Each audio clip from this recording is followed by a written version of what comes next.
Au sud de la frontière américaine, les agents de la DEA se livrent à un jeu du chat et de la souris excessivement dangereux.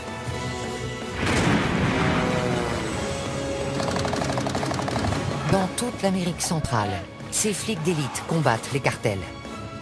On n'a jamais vu ce genre de bateau. Le flot de cocaïne d'inonder le marché nord-américain. Il y en a une sacrée quantité. Il en sort de partout. Face à eux, un ennemi ingénieux et brutal. Il a avalé 100 boulettes, l'équivalent d'1 kilo. Des milliards de dollars sont en jeu. La vache. Ça fait un paquet de blé. Allez-y, nettoyez le secteur. Bon sang. Découvrez les coulisses d'une guerre dont tout le monde a entendu parler, Le voilà. mais dont peu connaissent la réalité. Vous ne nous dites pas la vérité. C'est lui avec le bébé. Nom de Dieu. Oh, bon sang.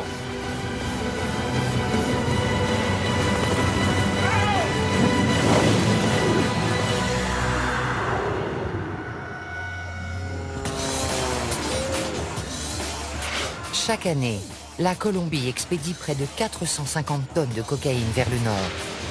Valeur à la revente, 67 milliards de dollars. Les trafiquants font entrer la drogue par bateau, avion privé et même sous-marin. La méthode la plus employée reste la mule humaine. Les mules sont particulièrement actives dans les aéroports. Une brigade de flics d'élite locaux et 2 agents de la DEA, Liam et Jack, sont chargés de les traquer. Pour des raisons de sécurité, nous ne révélerons pas leur vrai nom. Il sort encore de la poudre blanche. Ils luttent jour et nuit contre d'habiles contrebandiers qui emploient tous les moyens pour faire pénétrer la drogue en Europe et en Amérique du Nord. Il y a de la cocaïne dans ses chaussures. Ils risquent très gros, car les cartels éliminent tous ceux qui se dressent sur leur chemin, même les agents de la DEA. Giovanni était mon bras droit, mon bras armé. Cette semaine, Liam et Jack ciblent les aéroports de Bogota et de Medellín. Mission, faire quadriller les lieux par des équipes de policiers spécialisés et prendre les mules sur le fait. Il est essentiel de contrôler le trafic des mules, parce que c'est une importante source de renseignement. Ils se dirigent vers l'aéroport Eldorado de Bogota, où sont effectuées 80% des saisies dans les aéroports colombiens. On l'appelle le monstre. La police des stupes l'appelle l'école.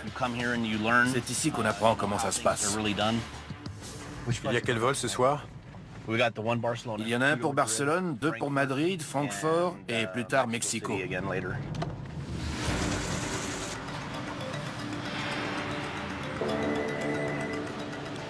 Allô? Ok, t'es où? On est en train d'arriver. Salut.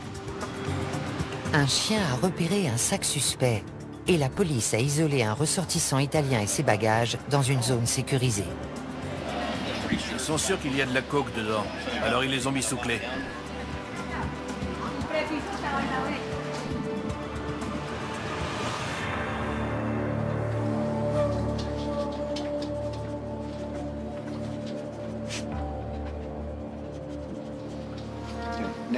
Ils vont fouiller.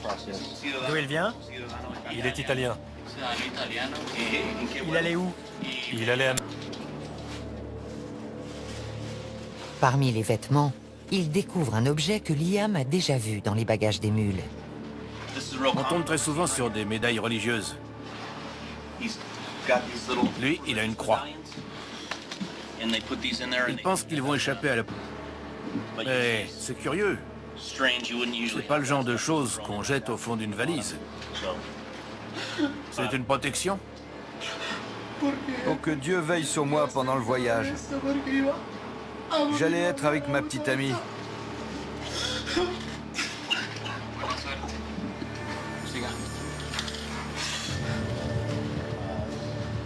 La veste n'est pas normale à la palpation. Il y a quelque chose de lourd dans la doublure. Il perce le tissu pour récupérer la substance et la passer dans ce test de détection positif à la cocaïne. Dans ce cas, Le jeune Italien sera arrêté et passera les 3 prochaines années dans une prison colombienne. Voilà. Test positif à la cocaïne. Positif.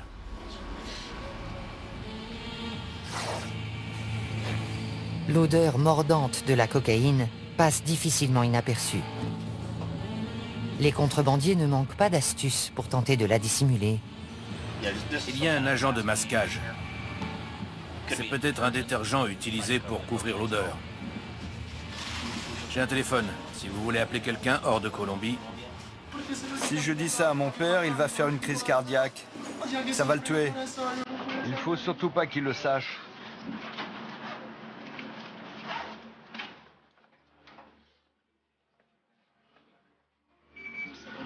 Je suis arrivé en Colombie le mois dernier avec ma petite amie. Elle est enceinte.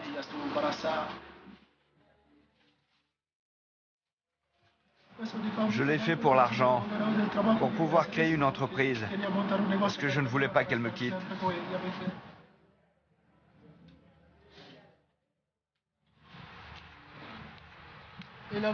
C'est elle qui avait organisé cette folie.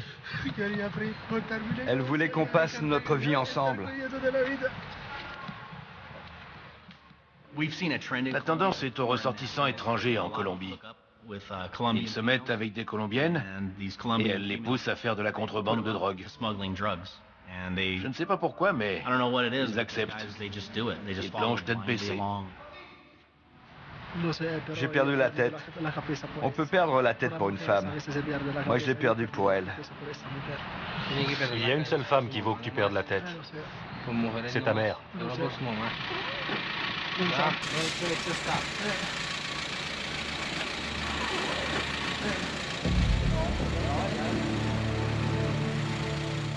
Le boulot de Liam et de Jack ne se résume pas à arrêter des mules. Leur objectif principal est de les suivre jusqu'à la source. Au revoir. La mule est tout en bas de la pyramide. Au-dessus, il y a le recruteur. Du recruteur, on peut remonter à l'emballeur.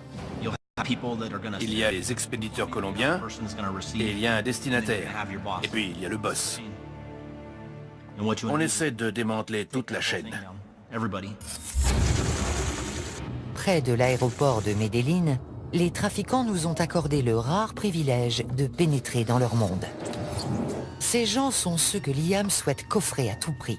Cet homme, que nous appellerons Carlos, est un spécialiste, un emballeur dans le jargon du narcotrafic. On ouvre le lecteur de DVD, il y a plein de à l'intérieur.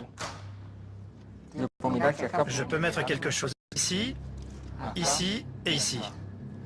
Il est fier de son travail, mais il le fait rarement en public. Regardez. On dirait un câble de DVD tout à fait normal. Cette activité peut lui rapporter jusqu'à 11 000 $ par mois. Je gagne beaucoup plus que n'importe quel salarié. Je gagne en un mois ce qu'une personne normale gagne en un an. Carlos ne pourra jamais quitter le cartel, même s'il le souhaitait. Il en sait beaucoup trop. Tu bosses ou t'es mort. Il n'y a que 2 options. Tu les connais, tu sais comment ils travaillent, comment ils expédient la drogue. Ce serait très difficile de les lâcher. Tu fais ton boulot et tu la fermes, c'est mieux.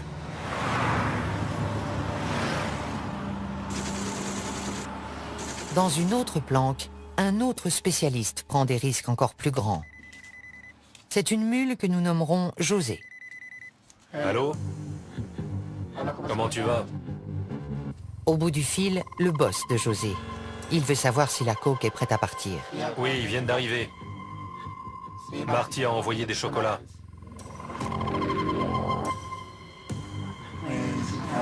Pour pouvoir survivre, je transporte de la drogue. Je la transporte par avion, dans mon jean.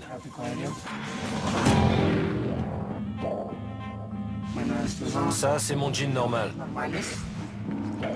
On le transforme.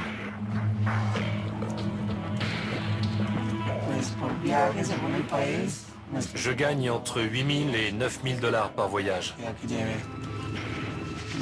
J'ai toujours peur. Je regarde tout le temps dans mon dos.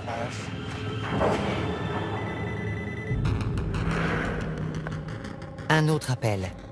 Cette fois, ce sont les directives. Ils te veulent y aller. Et si tu es prêt mentalement, ils te font répéter ce que tu vas dire, ce que tu vas faire, pourquoi tu voyages. Tu connais ton rôle quand tu arrives à l'aéroport.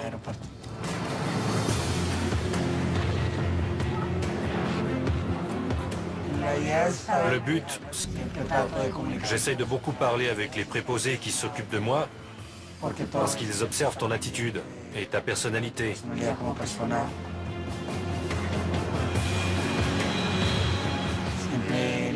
Ma mère vient m'attendre à l'aéroport. Et quand j'arrive, elle me serre dans ses bras et elle m'embrasse. Ce n'est pas facile pour elle. Ce n'est pas normal. Ma mère est une femme bien.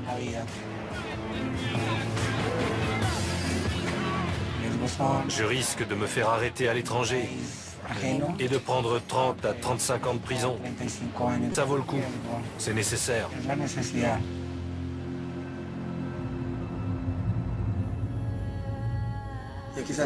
Je le fais pour ma mère, pour mon frère, pour mes études. Ce n'est pas un travail honorable, mais je suis forcé de le faire. En sortant, José nous demande de ne pas le suivre. On ignore ce qu'il est devenu.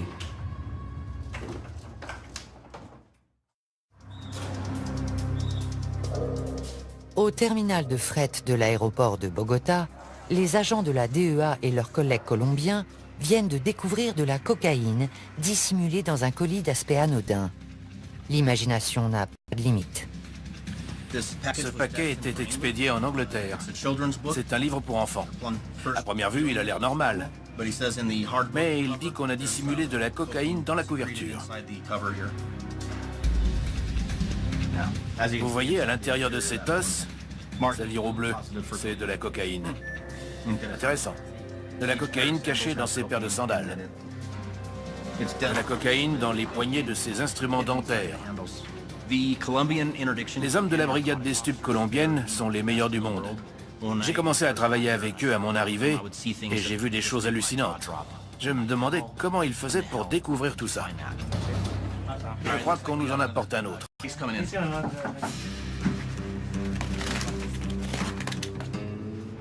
C'est un carton de déodorant à billes à destination de l'Espagne.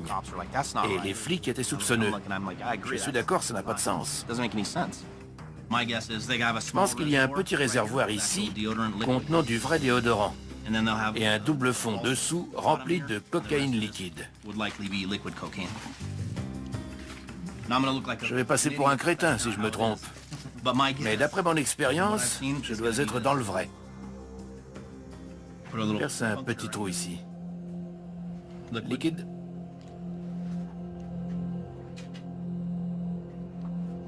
Négatif. Si ce flacon contient de la cocaïne, elle a été très habilement dissimulée. Je le presse, rien ne sort.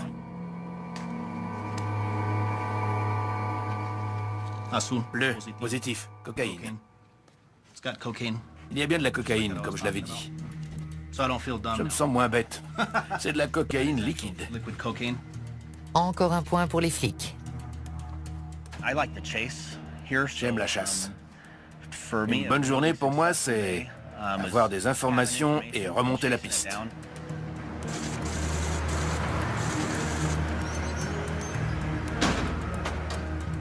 Dans l'après-midi, les hommes contrôlent des manifestes d'expédition.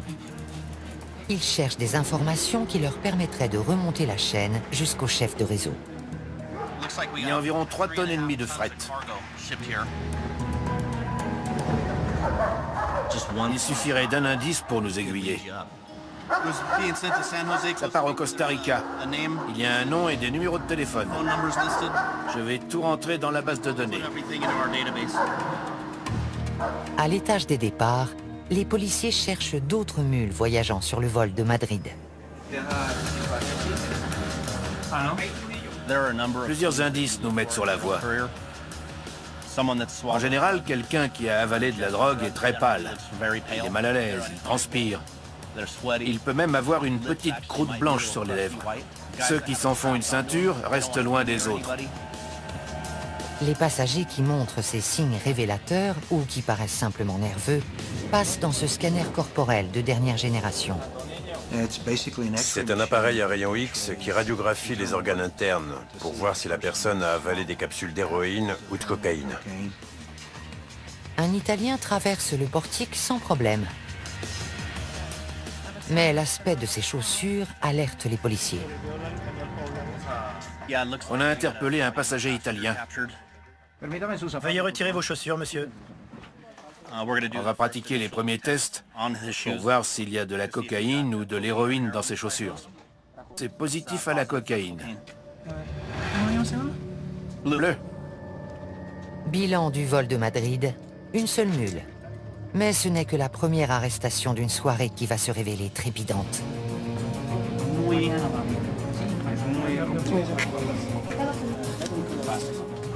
Il pèse très lourd. Trop lourd. Un petit échantillon? Voilà. Cocaïne. Il y a de la cocaïne liquide dans ce jean. On voit de la cocaïne liquide au quotidien depuis environ 1 an et demi.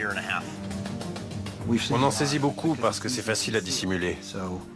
Quand une méthode marche, ils s'en servent jusqu'à ce qu'elle ne marche plus, et là ils changent. Parmi les nouvelles techniques, les vêtements imbibés de coke liquide. Il les trempe dedans, comme pour faire la couleur qui ressort est caractéristique de la cocaïne.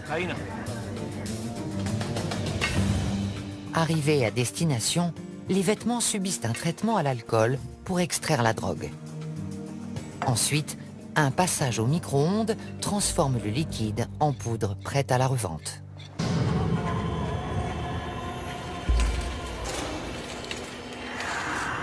Toutes les formes de contrebande sont risquées, mais la méthode la plus dangereuse est celle des bouletteux. Liam et le major Delgado de la police colombienne répondent à un appel. Une mule qui avait ingéré 40 boulettes a été arrêtée. Cette fois, il ne s'agit pas de cocaïne, mais d'héroïne. Si elle se répand dans l'organisme, elle tue encore plus vite que la coke. Nous sommes à l'hôpital Anguattiloa. Cette femme a été prise ce matin. Comme vous le voyez, il y a plusieurs boulettes. Le test préliminaire s'est révélé positif à l'héroïne. Normalement, un policier accompagne la personne aux toilettes et la regarde expulser les capsules.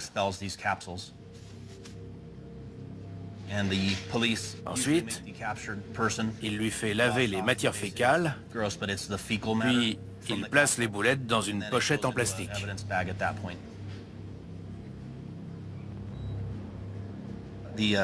La femme dit qu'elle a avalé 40 capsules. Jusqu'à présent, elle en a expulsé 36. Il en reste 4. Elle espère qu'elle va les expulser bientôt, parce qu'elle craint pour sa vie. Malheureusement, sa vie n'est pas seule en jeu. Elle est enceinte. J'étais obligée de le faire. Je suis au chômage et j'ai besoin d'argent pour nourrir mes enfants. J'ai honte. Je viens d'une bonne famille. Il ne pouvait rien arriver de pire.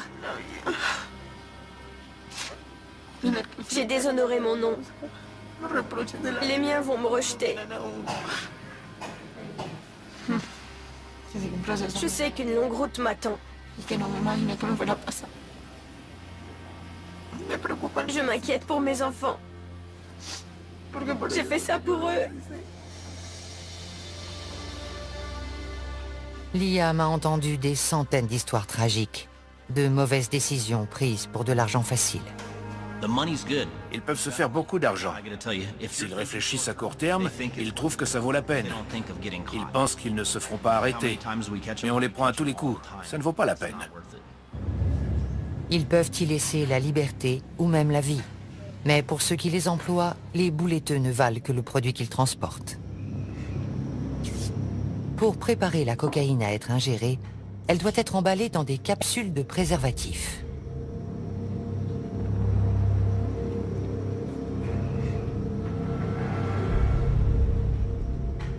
On m'apporte le produit, on me dit emballe-le et c'est tout.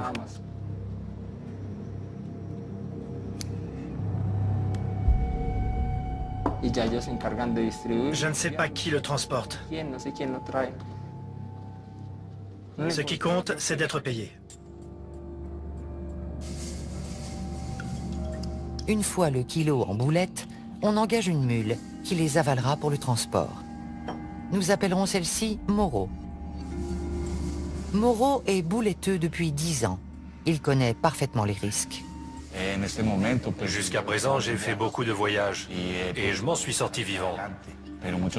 Mais j'ai beaucoup d'amis qui sont morts en traversant la frontière. L'huile permet aux boulettes de passer plus facilement. Mais avec une telle concentration de drogue, la moindre fuite pourrait causer un arrêt cardiaque. C'est très dangereux.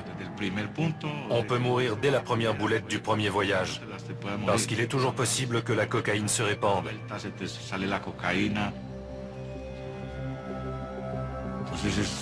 C'est le métier de la mort. Quand on part, on ne sait jamais si on va arriver en vie. Ça me terrifie. Vraiment. Les horreurs du narcotrafic ne se limitent pas aux mules. On compte aussi d'innombrables victimes parmi la population et la police colombienne. Une réalité qui frappe Liam et Jack de plein fouet. Ils viennent d'apprendre qu'un de leurs plus proches collègues a été assassiné au cours d'une rencontre avec un informateur à Medellín. Il s'appelait Giovanni.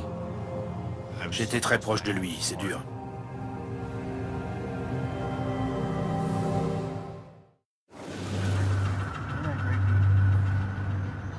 Liam et Jack se rendent à Medellín, où ils comptent investir l'aéroport pour la seconde phase de leur opération coup de filet. L'objectif de ce voyage dépasse le strict cadre de l'arrestation de mules. Ils veulent trouver les assassins de Giovanni. Je vais à Medellín pour des raisons personnelles. Un de mes meilleurs amis a été tué. On vient coordonner l'enquête sur son assassinat. L'ancien bastion de Pablo Escobar demeure l'épicentre du trafic de drogue, un terrain très dangereux pour la DEA. Tout policier risque la mort à Medellín. Il faut être sur le qui-vive. Quand je viens dans cette ville, je suis prêt à tout. J'ai repéré une moto blanche derrière nous. Elle nous suit depuis une dizaine de minutes. Le conducteur s'intéresse beaucoup à nous. Il n'arrête pas de nous regarder. Il n'est peut-être pas dangereux, mais il pourrait appeler quelqu'un pour dire qu'il a vu quelque chose de bizarre. Les trafiquants sont peut-être déjà au courant de leur présence. Mais Liam et Jack continuent jusqu'au jardin botanique où Giovanni a été abattu. Giovanni était l'un des meilleurs policiers que j'ai rencontrés. Il avait un cœur de lion. Il ne connaissait pas la peur. Il faisait un boulot formidable et ça rejaillissait sur moi. Je me reposais sur lui. C'est là? On peut se garer à l'intérieur? C'est arrivé à 7h25 du matin. Il devait y avoir autant de monde que maintenant. Faut être vraiment gonflé pour faire ça en plein jour. Giovanni croyait avoir rendez-vous avec un informateur quand il a été tué de sang-froid devant des centaines de personnes. D'après les preuves matérielles et les photos de la scène de crime, le véhicule de nos hommes était garé dans ce sens. Le conducteur et le passager à l'avant, personne derrière. 2 tueurs se sont approchés par les côtés. L'un du côté du conducteur, l'autre du passager. Ils ont ouvert le feu. L'un d'eux est arrivé à la hauteur de la portière passager. Il a éjecté un magasin, en a mis un autre et a recommencé. Puis il a reculé. Et ils se sont enfuis. Ils étaient entraînés. Ils avaient une expérience militaire vu la façon dont ils se sont approchés du véhicule et dont ils tenaient leur arme. Ils la tenaient pas comme des gangsters. C'était pas leur premier assassinat. Ils vont ratisser le quartier en quête de renseignements. On doit aller à plusieurs endroits, mais vous ne devez pas vous montrer. Est-ce être présent ce jour-là? D'autres gens qui sont souvent dans le coin. Peut-être. Vous devriez aller voir par là. Est-ce que la police a demandé la vidéo de surveillance? C'était là. L'homme à qui il parle a une vue parfaite sur la scène de crime. Mais il prenait sa douche au moment clé. Personne ne sait quoi que ce soit sur l'assassinat. Il y avait des yeux partout, mais personne n'a rien vu. Pour nous, cela signifie que la Oficina contrôle le quartier.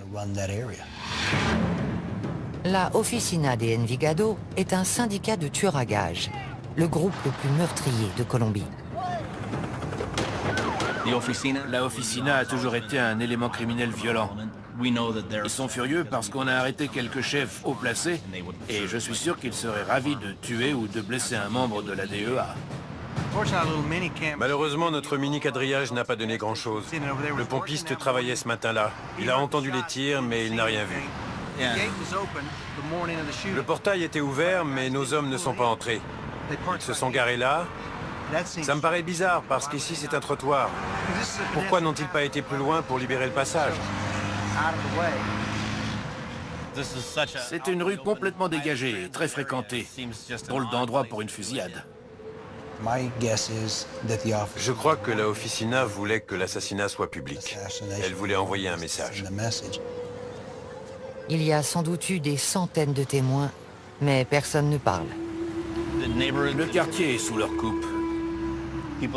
Les gens ont peur de parler. Imaginez que vous vivez à Chicago et qu'une organisation criminelle et ses commandos de tueurs sont implantés dans votre quartier. Vous n'iriez pas parler d'eux. Regardez en haut des collines. C'est un bassin de recrutement de trafiquants et d'hommes de main. Il y a aussi des tas de gens honnêtes, mais c'est là qu'ils recrutent. La Oficina croit pouvoir opérer impunément dans ce secteur. C'est très difficile pour la police quand personne ne veut coopérer avec elle contre les voyous qui infestent la ville et qui tuent des innocents et des policiers compétents qui font de leur mieux.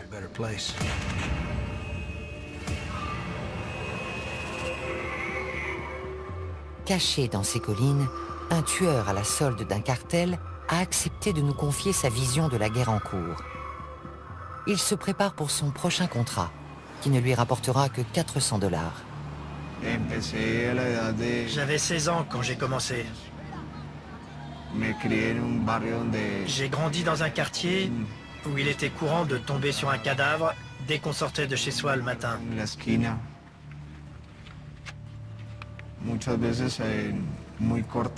Quand on est très jeune, l'esprit assimile ce genre de choses.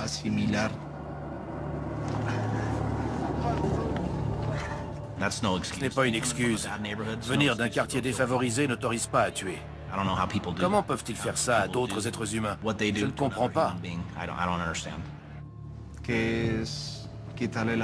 Quand on tue quelqu'un, on n'a ni dignité ni mort.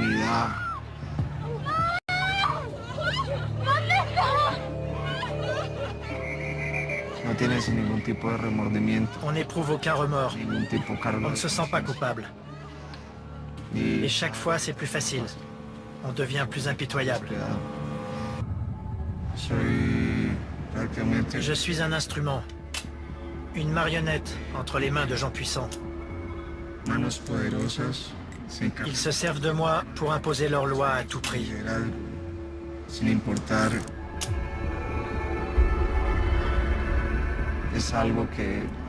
C'est quelque chose qu'on a dans le sang.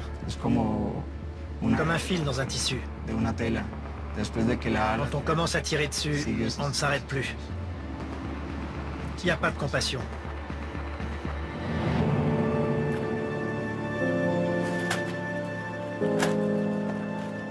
Bien qu'il traque sa victime avant de la tuer, l'assassin ignore la raison du contrat.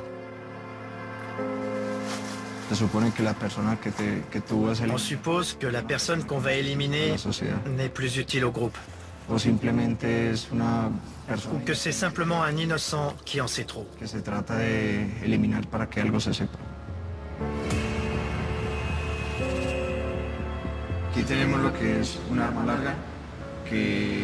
Ce fusil sert pour les boulots où on doit percer des gilets pare-balles. Avec le pistolet, on tire, puis on le cache.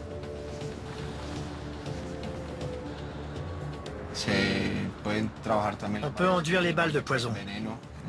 Ici, c'est du cyanure. Une simple éraflure sur la jambe entraîne la mort.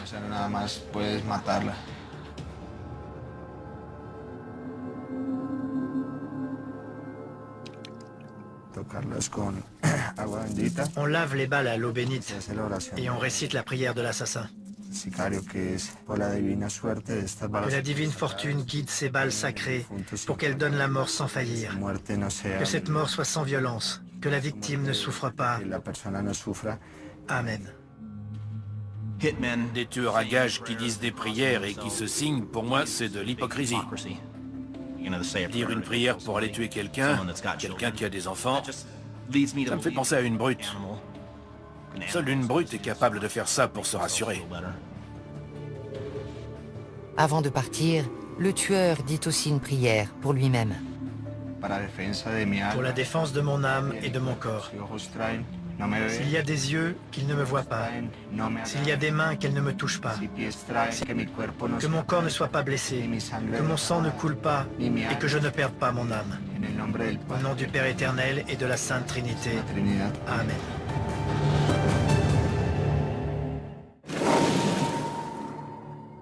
L'opération Coup de filet se poursuit toute la semaine à l'aéroport de Medellín. Une suspecte est dirigée vers le scanner corporel. Les rayons X montrent des images très bizarres, de taille et de forme identiques. Ce n'est pas normal pour des organes internes. C'est la première fois que je vois ça et j'ai vu des milliers de scans corporels. On dirait des entrailles d'extraterrestres. C'est très étrange. Une heure plus tard, Liam et Jack se rendent aux urgences pour prendre des nouvelles de la jeune femme, dont la vie est en danger. Elle a avalé 42 capsules. C'est de la cocaïne? De la cocaïne liquide, apparemment. Les capsules n'ont pas été emballées par un spécialiste. Elles sont pleines de poches d'air. Mortel. J'ai rarement vu des boulettes aussi mal faites. Elles sont pleines d'air, c'est dément. J'ai jamais vu ça. Normalement, on retire l'air parce que la température interne le dilate. J'espère qu'elle va les expulser, sinon il y a de fortes chances pour que ça se passe mal. Les poches d'air sont très dangereuses pour elle. Si l'air se dilate, les capsules explosent et elle mourra. Son organisme sera inondé de cocaïne liquide, elle fera un arrêt cardiaque et elle mourra très vite. Un chimiste de la police colombienne vient analyser le liquide contenu dans les boulettes. Plus la drogue est pure, plus le risque de décès est élevé. Vous avez déjà fait des tests sur ce genre de liquide? Oui. C'est nouveau pour moi. C'est la première fois que je le vois faire. Il utilise d'abord ces deux flacons. Ça devrait apparaître en jaune laiteux.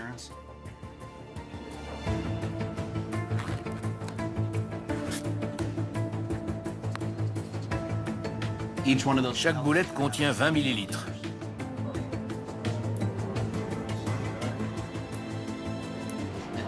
C'est présumé positif à la cocaïne.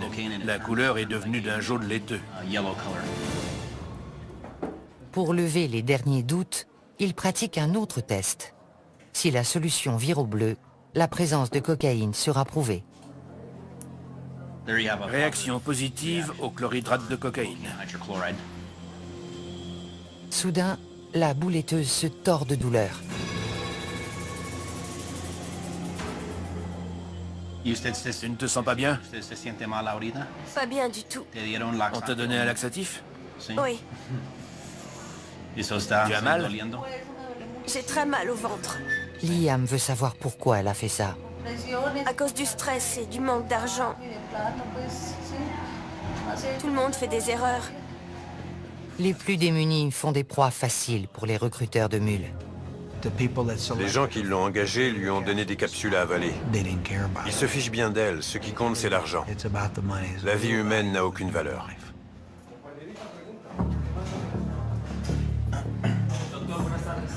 Qu'est-ce qui se passerait si l'une d'elles s'ouvrait? Il faudrait pratiquer une opération à haut risque. Je vois. Vous pensez qu'elle va les garder longtemps dans l'estomac? Non. Plusieurs jours, ce serait extrêmement dangereux. Si c'est quelques heures, les chances de survie sont meilleures. Le médecin est inquiet. Il va peut-être devoir opérer la jeune femme pour extraire les capsules sur le point d'exploser. Mais si ça dure plus de 48 heures, je devrais intervenir?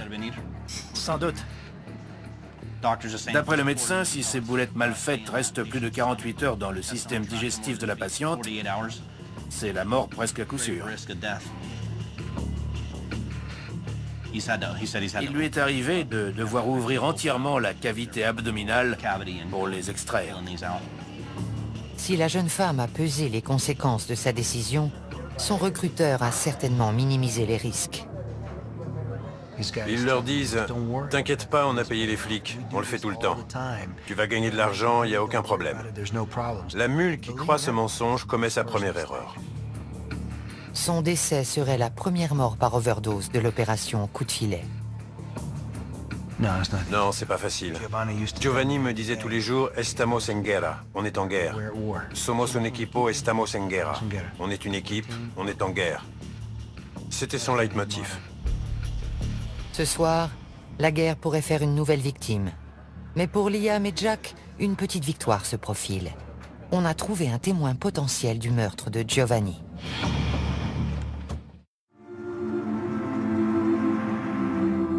Avant d'entamer une journée chargée, les deux agents passent prendre des nouvelles de la jeune bouletteuse. On fait juste un saut à l'hôpital pour voir comment elle va.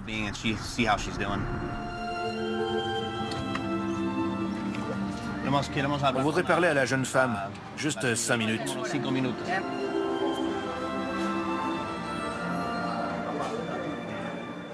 Je crois qu'elle est aux toilettes. Elle a expulsé la dernière? La dernière est passée. Le lendemain, quand je l'ai vue, j'ai été étonné qu'elle ait passé la nuit. Les formalités de sortie vont prendre une demi-heure. Ensuite, ils l'emmèneront en comparution initiale puis en cellule. Et elle a survécu. Bonjour, comment ça va? Bien, beaucoup mieux. J'ai plus mal. Elle a eu beaucoup de chance d'expulser toutes les boulettes. Elle est complètement remise. Liam et Jack tentent d'en savoir plus sur la personne qui l'a engagée. Mais elle maintient qu'elle a agi seule. Elle dit qu'elle est seule en cause. Je ne la crois pas. Je ne crois pas qu'elle avait les fonds pour acheter de la cocaïne et prendre l'avion pour le Honduras en espérant trouver un acheteur sur place. Elle protège quelqu'un, sûrement un membre de sa famille. Bonne chance et merci beaucoup. Merci. Vous avez été très gentils. Et vous avez des beaux yeux tous les deux. Le soulagement est général. La jeune femme n'a pas payé sa mauvaise décision au prix fort, mais plusieurs années de détention l'attendent. L'affaire de la prison, c'est triste. Elle sera peut-être un peu moins heureuse, mais un peu plus avisée.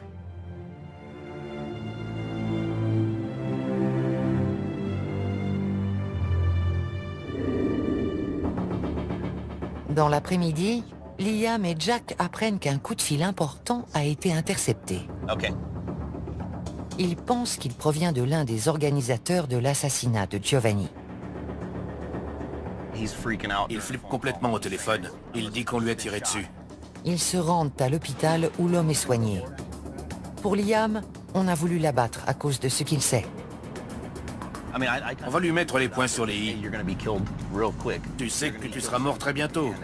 Si tu veux t'en sortir, on est là pour t'aider. La coopération de cet homme pourrait marquer un tournant décisif dans l'enquête. Franco, on va à l'hôpital. J'espère que cet individu va faire une déposition et identifier les gens qui ont tué Giovanni. On arrive à l'hôpital. On ne peut pas vous emmener, c'est trop important.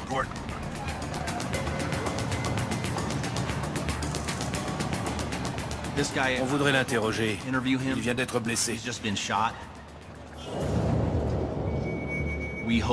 Espérons que ça lui a ouvert les yeux et qu'il nous donnera des informations sur les tireurs. S'il capture le responsable de l'assassinat de Giovanni, c'est tout un réseau de tueurs qui pourrait tomber.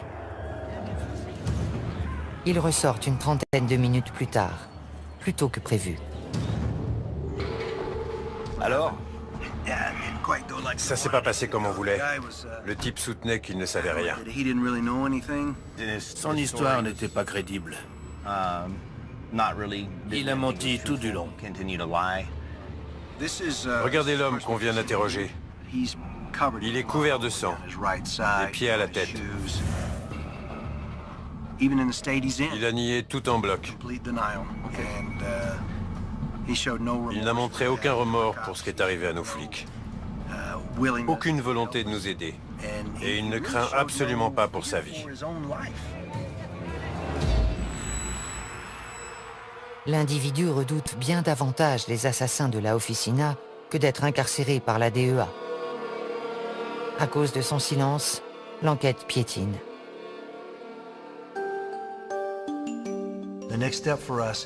La prochaine étape consiste à demander un mandat d'arrêt pour cette personne. Qu'on le mette au moins derrière les barreaux, où on pourra le protéger. Car il est notre suspect principal, mais aussi notre témoin principal. On emploie toutes les méthodes d'investigation possibles. C'est ma façon de lui rendre hommage. J'essaye de résoudre l'affaire et je reste en contact avec sa veuve. C'est important. Il aurait fait pareil pour moi. On n'enquêtait pas sur la Officina de Envigado, mais maintenant on les a dans le collimateur. On n'oubliera pas, on ne laissera pas passer.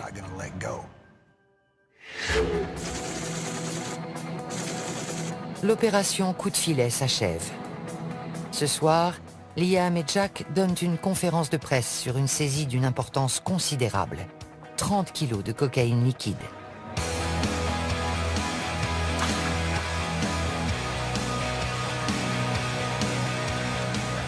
Chacun de ces sachets d'apparence anodine contient un ballon de la plus pure cocaïne liquide. Elle a été dissimulée avec art, mais c'est le boulot de la DEA. Vous avez essayé de ce côté? Non, je le sens au toucher. Pas à l'odeur. Ils sentent rien, mais eux, ils ont reniflé plus de cocaïne que moi.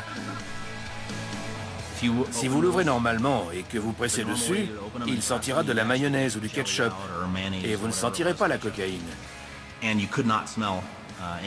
Mais dès que vous percez le sachet, l'odeur de la cocaïne couvre tout. Celui qui l'a emballé a fait du bon boulot pour la masquer. C'est une bonne méthode de contrebande.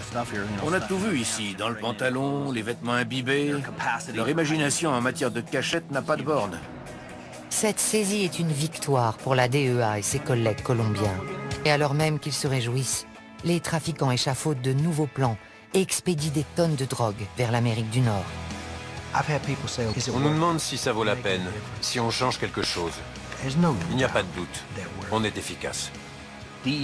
La présence de la DEA en Colombie a réduit le trafic de drogue. Depuis mon arrivée, la sécurité publique s'est améliorée. L'économie et la population s'en trouvent mieux. Soldats dans une guerre d'une violence inouïe, confrontés à la puissance de milliards de dollars, Liam et Jack poursuivent le combat.